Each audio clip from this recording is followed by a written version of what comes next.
Vamos a leer los versículos 1 al 16. Romanos capítulo 2, versículos 1 al 16. Por lo cual eres inexcusable, oh hombre, quien quiera que seas tú que juzgas, pues en lo que juzgas a otro te condenas a ti mismo, porque tú que juzgas haces lo mismo. Mas sabemos que el juicio de Dios contra los que practican tales cosas es según verdad.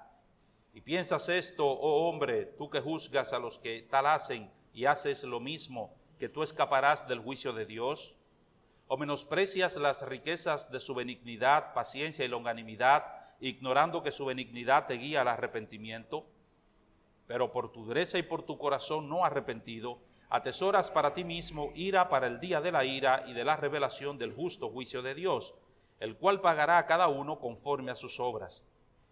Vida eterna a los que, perseverando en bien hacer, buscan gloria y honra e inmortalidad, pero ira y enojo a los que son contenciosos y no obedecen a la verdad, sino que obedecen a la injusticia. Tribulación y angustia sobre todo ser humano que hace lo malo, el judío primeramente y también el griego. Pero gloria y honra y paz a todo el que hace lo bueno, al judío primeramente y también al griego, porque no hay acepción de personas para con Dios. Porque todos los que sin ley han pecado, sin ley también perecerán. Y todos los que bajo la ley han pecado, por la ley serán juzgados. Porque no son los oidores de la ley los justos ante Dios, sino los hacedores de la ley serán justificados. Porque cuando los gentiles que no tienen ley hacen por naturaleza lo que es de la ley, estos, aunque no tengan ley, son ley para sí mismos, mostrando la obra de la ley escrita en sus corazones, dando testimonio su conciencia y acusándoles o defendiéndoles sus razonamientos, en el día en que Dios juzgará por Jesucristo los secretos de los hombres conforme a mi evangelio. Oh Padre, te damos gracias porque nosotros estamos en Cristo. Y eso significa que cuando llegue aquel día, el día del juicio final, oh Señor, nosotros no seremos condenados, porque nuestros nombres ya están inscritos en el libro de la vida del Cordero que fue sacrificado antes de la fundación del mundo. Y por lo tanto no seremos juzgados, Señor, en base a nuestras obras, sino en base a las obras de aquel que murió en la cruz por nosotros y que resucitó para nuestra salvación. Gracias te damos, oh Padre, porque tenemos esa seguridad. Y nosotros oramos para que algunos de los que están aquí sin Cristo puedan tener también esa certeza, esa seguridad, no sobre la base de sus propias obras o sus propios méritos, sino porque han depositado su confianza en Cristo. Te pedimos, oh Señor, que tú uses tu palabra para traerlos a la conversión y edificar a tu pueblo. En Cristo Jesús te lo pedimos. Amén. Hay algunas personas en el mundo que si usted le pregunta a dónde irían después que mueran o cuál sería su destino cuando se presenten en el Tribunal Supremo de Dios en el juicio final, estas personas, por el hecho de vivir una vida entregada al pecado, por el hecho de vivir una vida tan depravada, responden con toda honestidad que ellos irán al infierno, que no hay posibilidad de que ellos vayan al cielo. Sin embargo, esa honestidad solamente la poseen algunas pocas personas en este mundo. La gran mayoría de las personas piensan que han acumulado mérito suficiente, que tienen mérito suficiente, que han hecho tantas cosas buenas y que viven una vida moral tan decente, que cuando ellos se presenten delante del tribunal de Dios, Dios los va a enviar al cielo. Que cuando ellos mueran, que cuando ellos dejen esta tierra, cuando ellos partan de aquí, irán directamente al cielo. Pero estas personas no solamente tienen esa perspectiva con relación a sí mismos y con relación a su destino eterno, sino que además esas personas viven constantemente juzgando y condenando a aquellas personas, a aquellos otros que viven una vida entregada a la maldad. Ellos se constituyen en jueces de aquellos que viven entregados a la maldad. Y es precisamente a ese grupo de personas a los que el apóstol Pablo se dirige en esta sección que nosotros acabamos de leer y que estudiaremos en la mañana de hoy, o comenzaremos a estudiar la mañana de hoy bajo el título El justo juicio de Dios. El justo juicio de Dios. Dios no solamente nos dice en su palabra, en los versículos 18 al 32, el pasaje que estudiamos extensamente, que Él está airado, que Él está enojado contra la humanidad por haberlo rechazado, por haber detenido su verdad, por haber cambiado su verdad. Que Él no solamente nos dice que Él manifiesta su ira temporalmente sobre estas personas, entregándolos a toda clase de pecado, sino que Dios también nos dice que habrá un juicio final. No solamente Él nos dice que manifiesta su juicio temporalmente, entregando a los hombres a todo tipo de pecado, a todo tipo de maldad, sino que habrá un juicio final. Y que en ese juicio final no solo serán condenados aquellos, repito, que viven una vida entregada a la maldad, aquellos que viven una vida inmersos en el pecado, sino que también serán condenados, serán castigados aquellos que manifiestan que tienen una apariencia de piedad. Eso es lo que Pablo nos dice aquí. El juicio de Dios es justo porque no solo condenará a aquellos que están entregados a la maldad, sino que también Él condenará a aquellos hipócritas que viven una apariencia, viven una vida aparente de piedad. Y hay varias cosas, por lo menos 4 cosas que nosotros encontramos en este pasaje con relación al justo juicio de Dios. En primer lugar, vemos aquí que Pablo nos dice que este juicio de Dios es un juicio seguro, que este juicio es un juicio seguro. Versículos 1 al 3, capítulo 2. Por lo cual eres inexcusable, oh hombre, quien quiera que seas tú que juzgas, pues en lo que juzgas a otro te condenas a ti mismo, porque tú que juzgas haces lo mismo. Mas sabemos que el juicio de Dios contra los que practican tales cosas es según verdad. Y piensas esto, oh hombre, tú que juzgas a los que tal hacen y haces lo mismo, que tú escaparás del juicio de Dios. ¿Qué es lo que el apóstol Pablo nos está diciendo aquí? Pablo, repito, se está enfocando en un grupo de personas que son moralistas, un grupo de personas que viven una vida aparente de piedad, un grupo de personas que ciertamente no están entregados a esos vicios como otras personas. No son asesinos, no son atracadores, en el sentido material del hecho, no son atracadores, nunca han matado a nadie, nunca le han quitado la vida a nadie físicamente, no son atracadores, no son ladrones, no son personas que andan por ahí chismosos, chismeando, no son personas que evidencian esa envidia como otros, no son personas que viven una vida de rebeldía hacia los padres, no manifiestan esa rebeldía, son personas que aman a sus padres, que quieren a sus padres, respetan a sus padres. ¿Ven? Pero el apóstol Pablo nos dice aquí, Dios también juzgará a esas personas.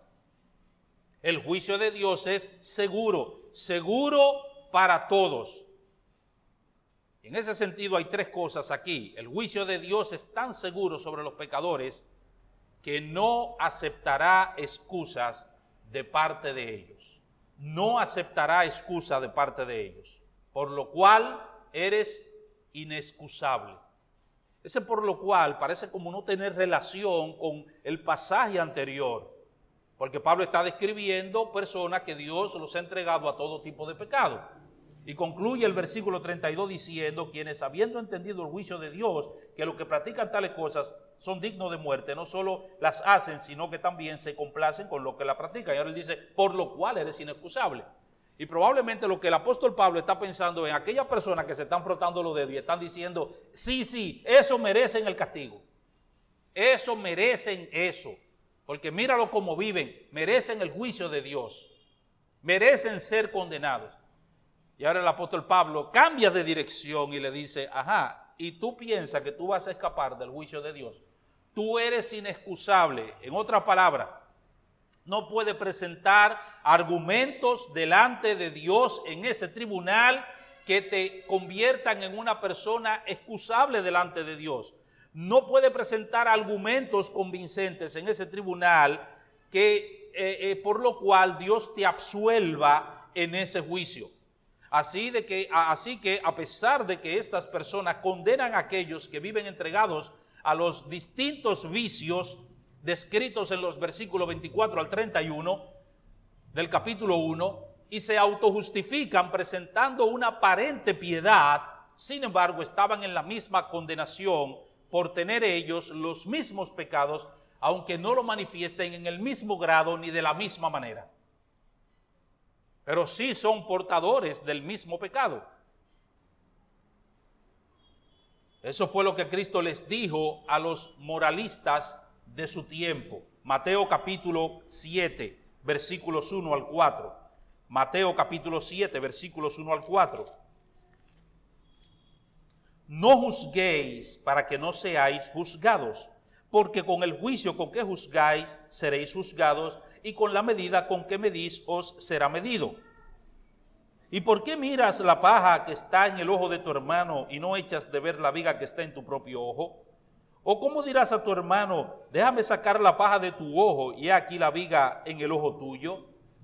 Y miren aquí versículo 5, hipócrita, saca primero la viga de tu propio ojo y entonces verás bien para sacar la paja del ojo de tu hermano.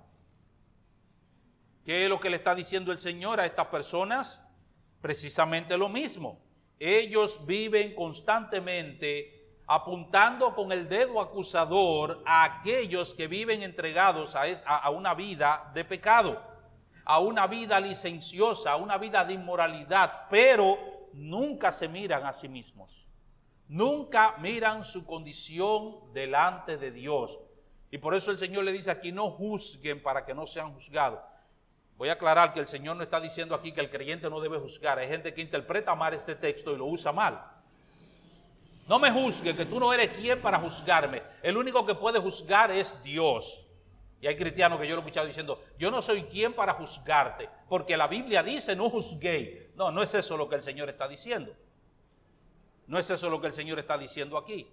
El Señor no está diciendo que nosotros no debemos hacer juicios evaluativos constantemente de las personas, que nosotros no debemos discriminar entre el bien y el mal. El Señor no está diciendo eso aquí. ¿Qué es lo que el Señor está diciendo? Lo que el Señor está diciendo es que antes de nosotros ver y estar mirando y señalando el problema y el pecado de los demás, nosotros tenemos que mirarnos a nosotros mismos. Eso es lo que el Señor está diciendo aquí. Exactamente lo mismo que el apóstol Pablo está diciendo. Sí, te está frotando la mano y tú estás diciendo y estás afirmando que esas personas merecen ser condenadas. La pregunta que te hago es, ¿y tú? Eso es lo que Pablo está diciendo, ¿y tú? Con todo y tu decencia, con todo y tu piedad aparente, dice el apóstol Pablo, estás en la misma condenación. Estás en la misma condenación. Así que el juicio de Dios es tan seguro sobre los pecadores que no aceptará excusa de parte de ellos. Eres inexcusable delante de Dios. Si tú te puedes excusar ahora delante de los hombres, tú puedes decir que tú no eres malo, pero eso es delante de los hombres. Y los hombres te van a creer. Y de hecho los seres humanos te van a decir también que tú no eres malo. Recuerden lo que decíamos la semana pasada, que nosotros mismos cometemos el error de decir que no, fulano tiene un corazón bueno. Fulano es bueno. Mira, él no es cristiano, pero esa persona. De hecho, hay creyentes que tienen esa filosofía con relación a los hijos. Tienen una hija y aparece un sujeto por ahí. Él no es cristiano, pero el tipo es de buena familia, dicen ellos. Él es de buena familia. No, es una persona seria. Y los cristianos lo aceptan en su... Los cristianos lo aceptan en la familia y le conceden la mano de la hija o del hijo, porque es serio, es de buena familia. Yo recuerdo en una ocasión alguien que llamó a mi esposa para preguntarle de un familiar nuestro, una persona de una iglesia cristiana, con mucho tiempo en la iglesia, esa gente con mucho tiempo en la iglesia, líderes de la iglesia, y llamaron a mi esposa para preguntarle acerca de un sobrino de ella, y porque estaba, no sé si tenía una relación con la muchacha o estaba cortejando a la muchacha, y entonces llamaron a mi esposa para preguntarle acerca de su sobrino, y mi esposa le dijo, bueno, lo único que yo te puedo decir es que él no es cristiano. Eso le dijo mi esposa. Y la persona le respondió y le dijo, no, pero no importa, porque yo sé que él es familia suya, yo sé que él es sobrino suyo, y ustedes son una buena familia. Él es de buena familia, es un muchacho serio. Mis hermanos, esa es la mentalidad que tiene mucha gente. Esa es la mentalidad que tiene mucha gente, que es de buena familia, que es un muchacho bueno, que estudia, que trabaja, que esto, que aquello.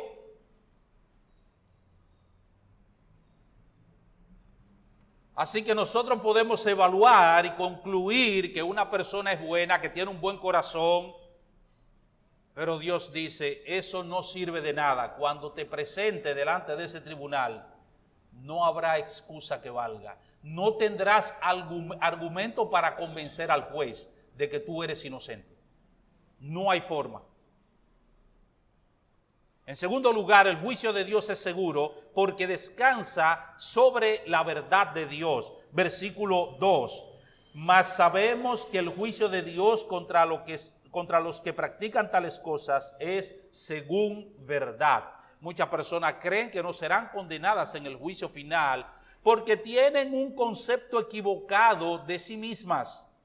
Piensan que no son tan malas como otras personas, que viven una vida moral decente y por lo tanto que están bien delante de Dios. Pero lo cierto es que Dios piensa todo lo contrario. Y en última instancia, amados hermanos, lo que importa aquí es la opinión de Dios. No es la opinión nuestra la que cuenta, es la opinión de Dios. De hecho, todo el que va a un juicio siempre cree que tiene la razón. Y aunque sea culpable, él siempre cree que podrá convencer al juez a través de su abogado de que él es inocente. Él nunca cree que es culpable, él siempre cree que es inocente y va a tratar de convencer al juez de que él es inocente. Y muchas veces, ¿saben qué, mis hermanos? En los juicios ordinarios muchas veces se logra. Muchas veces el hombre, el ser humano, el abogado, por su elocuencia, por su experiencia, por su capacidad, muchas veces logra convencer al juez para que dé un veredicto favorable. Pero en este tribunal no sucede de esa manera. El Dios que ha de juzgarnos posee un conocimiento infinito. Ese Dios posee una sabiduría infinita. Y Él conoce como ningún otro la diferencia entre el bien y el mal. Él conoce como ningún otro la diferencia entre el inocente y el culpable. Así que no podremos engañar a Dios, no podremos burlar a Dios, no podremos convencer a Dios de que nosotros somos inocentes, porque el juicio de Dios es sobre la base de la verdad de Dios. No sobre la base de nuestra verdad, es sobre la base de la verdad de Dios. Nosotros vivimos en un mundo relativo donde cada quien tiene su verdad y donde todas las cosas pueden ser verdaderas o dos cosas pueden ser verdaderas aunque sean mutuamente excluyentes. Dos declaraciones pueden ser verdaderas aunque sean contradictorias, aunque eso atente contra la lógica. Pero ese es el mundo en el que nosotros vivimos, donde cada quien tiene su verdad. Esa es tu verdad para ti, esta es la verdad para mí. Quédate con tu verdad, que yo me quedo con la mía. No, pero allí es la verdad de Dios. Es un juicio verdadero, por eso es seguro, pero es un juicio realizado sobre la base de la verdad de Dios. Así que lo importante no es cómo nosotros nos vemos o cómo nos ven los demás, sino cómo Dios nos ve. Eso es lo importante, cómo Dios nos ve. ¿Cuál es la opinión que el Señor tiene de nosotros? Un ejemplo de eso es la parábola del fariseo y el publicano, que Cristo relató en Lucas 18, versículo 9 al 14. Dice el Señor que dos hombres subieron al templo a orar. Uno era fariseo, el epítome de la religiosidad, el epítome de la decencia y la moral, y el otro era un publicano, todo lo opuesto, todo lo contrario, el epítome de la delincuencia. Y esos dos hombres subieron al templo a orar. Y el fariseo, puesto en pie, oraba consigo mismo de la siguiente manera: Dios, te doy gracias porque no soy como los demás hombres, ladrones, injustos, adúlteros, ni aún como este publicano. Ayuno 2 veces a la semana y doy diezmo de todo lo que gano. Señor, yo soy un fenómeno y por lo tanto yo tengo el cielo asegurado, de seguro que sí. Eso era lo que él pensaba. Pero al final de la parábola dice Cristo que el publicano descendió a su casa justificado, pero no el fariseo, porque el que se enaltece será humillado y el que se humilla será enaltecido. A fin de cuentas, mi hermano, querido amigo, a fin de cuentas, lo importante es lo que Dios piensa, no lo que tú piensas ni lo que yo pienso. Lo que Dios piensa, la opinión que Dios tiene de nosotros. Esa fue la advertencia que Cristo hizo a sus discípulos. Mateo capítulo 5, versículo 20. Porque os digo que si vuestra justicia no fuere mayor que la de los escribas y fariseos, no entraréis en el reino de los cielos. Si nuestra piedad no va más allá de esa religiosidad externa y formalista de los escribas y fariseos, no entraremos en el reino de los cielos. El juicio es seguro porque Dios no aceptará excusa de los hombres en ese juicio. Es seguro porque es sobre la base de la opinión verdadera de Dios.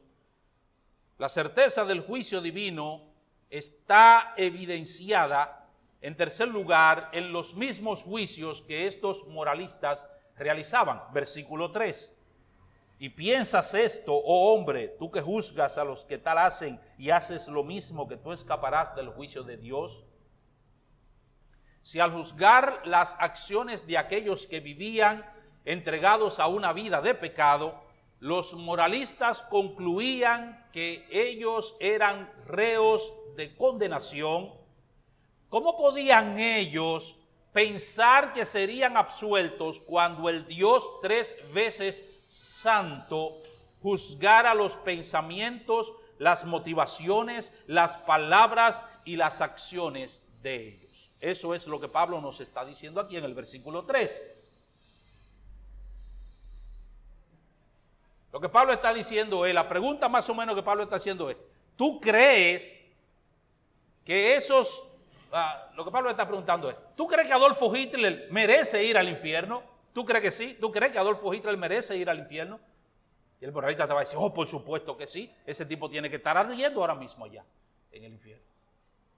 Pero por toda la eternidad tiene que estar allá.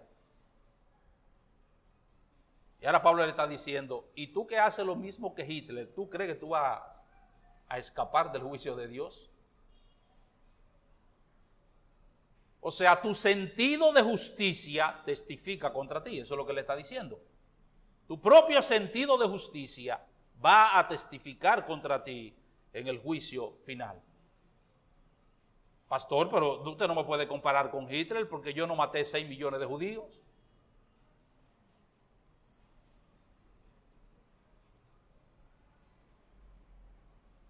No, pero tú tienes los mismos pecados que Hitler.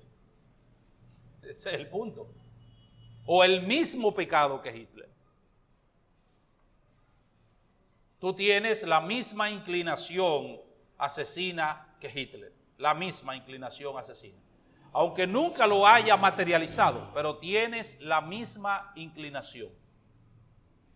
No olviden, mis hermanos, la interpretación de Cristo del sexto mandamiento. El que se enoje contra su hermano, nada más el que se enoje, ya lo mató, es un asesino. Y si tú te pones a contabilizar todas las personas contra las cuales tú te has enojado a lo largo de toda tu vida, yo te aseguro que tú has matado más de 6 millones de gente. De seguro que tú has matado más de 6 millones de gente. ¿Ven, mis hermanos? Eso es lo que Pablo está diciendo aquí. Tú que juzgas a aquel y hace lo mismo, ¿tú crees que tú escaparás del juicio de Dios? Por supuesto que no, es la respuesta que se espera. Así que el juicio de Dios es seguro. Pero en segundo lugar, el juicio de Dios es justo. Es justo el juicio de Dios. Pablo no solamente nos habla de que el juicio de Dios es seguro, sino que también es justo. Versículo 4 al 8, menosprecia la riqueza de su benignidad, paciencia y longanimidad, ignorando que su benignidad te guía al arrepentimiento, pero por tu dureza y por tu corazón no arrepentido, atesoras para ti mismo ira para el día de la ira y de la revelación del justo juicio de Dios, el cual pagará a cada uno conforme a sus obras. Vida eterna a los que perseverando en bien hacer buscan gloria y honra e inmortalidad, pero ira y enojo a los que son contenciosos y no obedecen a la verdad, sino que obedecen a la injusticia. 3 cosas aquí en este segundo punto. En primer lugar, el juicio es justo porque los moralistas malinterpretan la providencia divina.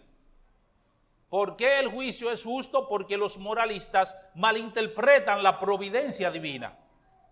O menosprecia la riqueza de su benignidad, paciencia y longanimidad, ignorando que su benignidad te guía al arrepentimiento. Hay una ignorancia de parte de estos moralistas. ¿Y qué es lo que estos moralistas ignoran? A pesar de que Dios ha entregado a la humanidad a todo tipo de pecados, como vimos anteriormente, sin embargo, hay algunas personas a quienes el Señor en su providencia ha preservado de caer hondamente, profundamente en estos pecados. Por eso es que ciertamente, mis hermanos, hay personas que han matado físicamente un montón de gente, criminales que están en la victoria, otros que están muertos, otros que están en otra cárcel. Y hay personas que físicamente hablando no han matado ni un pollo gringo. Es cierto, eso es verdad. Hay personas que son honestas, que no roban, no toman lo que no le pertenece. Eso es verdad. ¿Y por qué esta diferencia? Si ya Pablo nos dijo que Dios entregó a la humanidad a todo tipo de pecado, como vimos en los versículos 24 al 31. Porque rechazaron la verdad de Dios, Dios los entregó a la inmoralidad sexual, Dios los entregó a esto, Dios los entregó a aquello, Dios los entregó a otra cosa, Dios los entregó a otra cosa. ¿Y por qué esta diferencia? Es verdad que hay muchos adúlteros en la calle, pero hay personas que son fieles a sus esposas, no son cristianos, pero tienen 50 años casados con la misma esposa, 60 años casados con la misma esposa y siempre han sido fieles a sus esposas. Eso es verdad. ¿Y por qué? ¿Y por qué? Mis hermanos, porque Dios en su providencia ha preservado a esta persona de, repito, caer honda profundamente en estos pecados, de entregarse a esa vida licenciosa, a esa vida de vicios, a esa vida de pecado. Es la providencia divina que ha hecho eso. Ahora, ¿cuál es el punto? El punto es que los moralistas malinterpretan esa providencia. ¿En qué sentido malinterpretan la providencia? Bueno, que ellos deberían sentarse y decirle: oh Dios, te doy gracias, Señor. Gracias porque a diferencia de aquel que vive esa vida entregada a vicios, Señor, tú me has preservado, tú me has guardado, no me has entregado, tú has refrenado, tú has detenido las intenciones malas de mi corazón. Tú, oh Dios del cielo, me has guardado. Tú has restringido, oh Dios del cielo, mi maldad. Y eso es un acto de providencia, eso es un acto de bondad de parte del Señor. Mire, cuando a usted le llega ese instinto, que alguien le hace algo, usted le llega ese instinto de arrancarle la cabeza a esa persona, usted le da gracias a Dios, Señor, gracias porque tú me guardaste. Yo recuerdo a alguien en una ocasión me contó de un hermano de la iglesia. Eso no fue un cuento, o sea, es una historia real, un hermano de la iglesia.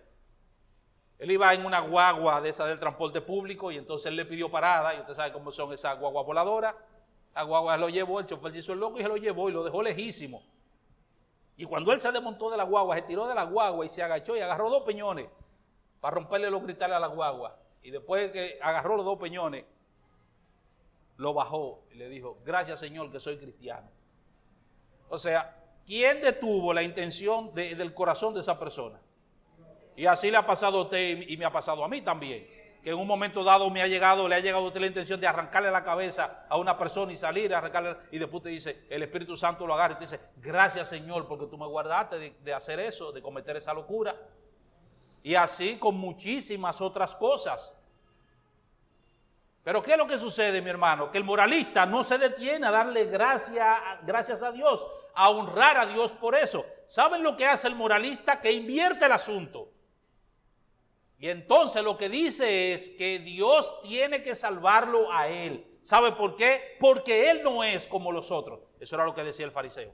Dios te doy gracias porque no soy como los otros hombres. Oigan lo que le está diciendo. Dios te doy gracias porque no soy como los otros hombres. Él no dice Dios te doy gracias porque tú me has guardado, tú me has preservado, Señor, de caer tan bajo como los otros hombres.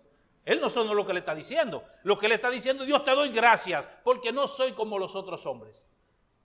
No soy esto, no soy aquello, pero además hago esto y hago aquello. Es lo que está diciendo es, yo merezco el cielo.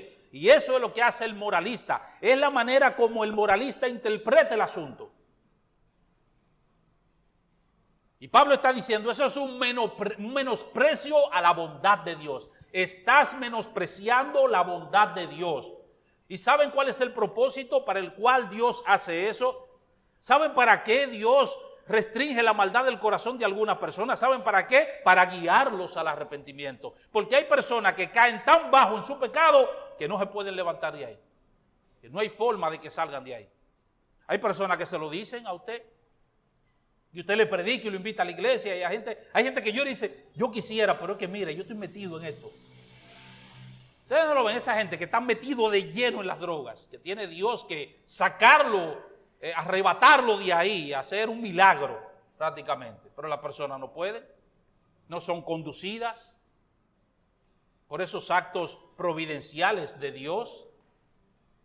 Son ciegos, ellos pueden ver todo lo que vean, toda la cosa buena que Dios hace, pero no hay forma. Porque el propósito de la bondad de Dios, ¿saben qué es? Es guiar a la persona a la conversión. La palabra que se traduce allí, arrepentimiento, debería ser traducida mejor conversión. Ese es el propósito. El propósito es traerlo hacia Él. Dios despliega sus actos bondadosos sobre los seres humanos. ¿Saben para qué? Para atraerlos a Él, para conducirlos a Él. Pero los hombres y las mujeres no van a Dios. ¿Saben por qué? Porque, repito, malinterpretan esos actos bondadosos. No lo ven como una gracia de Dios, no lo ven como una providencia de Dios, no lo ven como una misericordia de Dios. Y por el contrario, creen que son merecedores del cielo. Yo soy mejor que aquel. ¿Y por qué? Porque yo nací en esta familia. Y nosotros, esta familia, somos honrados. Y nosotros y la familia. Eso no es cuestión de familia, mi hermano. En las mejores familias a veces están los peores. Eso no es cuestión de familia, eso no es cuestión de raza, eso no es cuestión de educación. Eso no es cuestión de valores que te hayan inculcado. Se trata de Dios. Y es así como nosotros tenemos que ver el asunto. Y ese es el propósito de Dios. Dios te ha guardado de caer tan bajo y Dios te da todo lo que tú tienes y todo lo que tú eres. Dios te concede todo eso en su providencia. ¿Sabe para qué? Para atraerte hacia Él. Ese es el propósito. O menosprecias la riqueza de su bondad, paciencia y longanimidad, ignorando que su benignidad te guía al arrepentimiento. Si no eres una persona que vives entregada a una vida de vicios, adulterios, robos, asesinatos, engaños, envidias o cualquier otro pecado, no es porque tú eres bueno, sino porque Dios te ha guardado para que vengas a Él. Si no vives debajo de un puente por ahí y andas con una funda llena de cemento de contacto, oliendo cemento de contacto, si no andas por ahí, por las riberas del malecón, metido en esas cuevas como andan esos indigentes, drogándose el día entero, ¿saben por qué es? Es por la misericordia de Dios y por la bondad de Dios. Y Él quiere que tú veas eso como un acto de bondad para que vengas a Él. Ese es el propósito. Todo lo que somos y todo lo que tenemos bueno, es el Señor que nos lo da para que nosotros vayamos a Él. Son actos providenciales que el Señor usa para acercarnos así. El juicio de Dios es justo porque la gente malinterpreta la bondad de Dios hacia ellos. Me voy a quedar aquí porque el tiempo ya se me fue. ¿Cómo tú interpretas la bondad de Dios? Mi amigo que estás aquí en esta mañana, ¿cómo tú interpretas la bondad de Dios para contigo?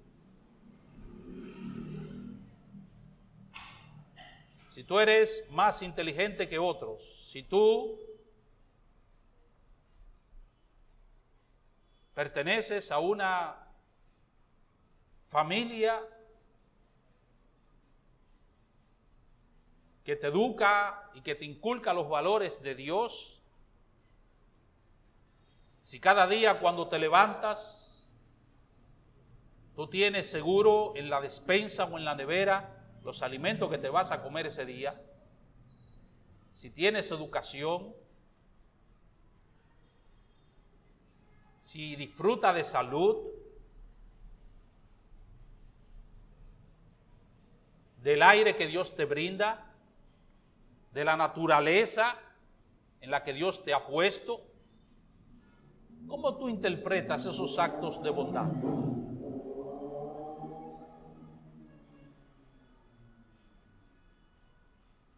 ¿Acaso te vuelves a Dios? ¿Le das gracias al Señor de corazón? ¿Le entregas tu vida a Dios? ¿Le has entregado tu vida a Dios para el servicio en su obra? Si tú no haces esas cosas, entonces estás menospreciando la bondad de Dios. Porque esos actos bondadosos de Dios tienen un propósito. Y el propósito es conducirte a Dios. Ese es el propósito.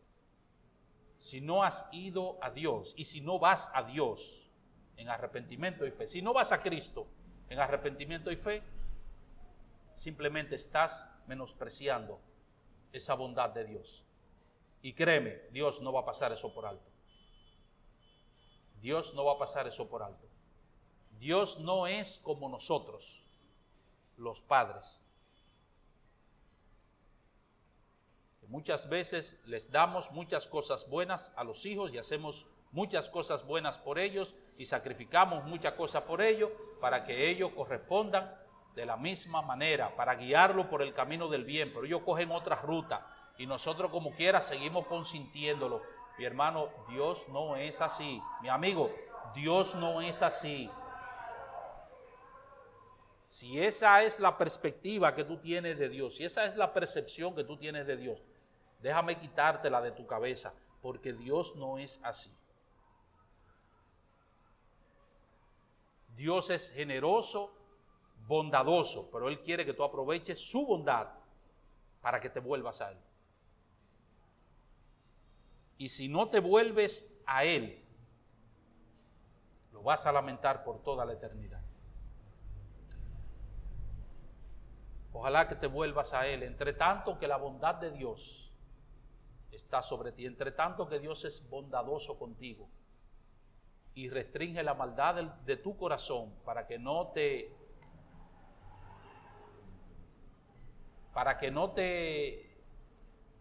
metas de lleno en esa vida de pecado de la cual probablemente no puedas regresar nunca más. Vuélvete a Cristo y corresponde esos actos bondadosos del Señor. Padre, gracias te damos por tu palabra predicada.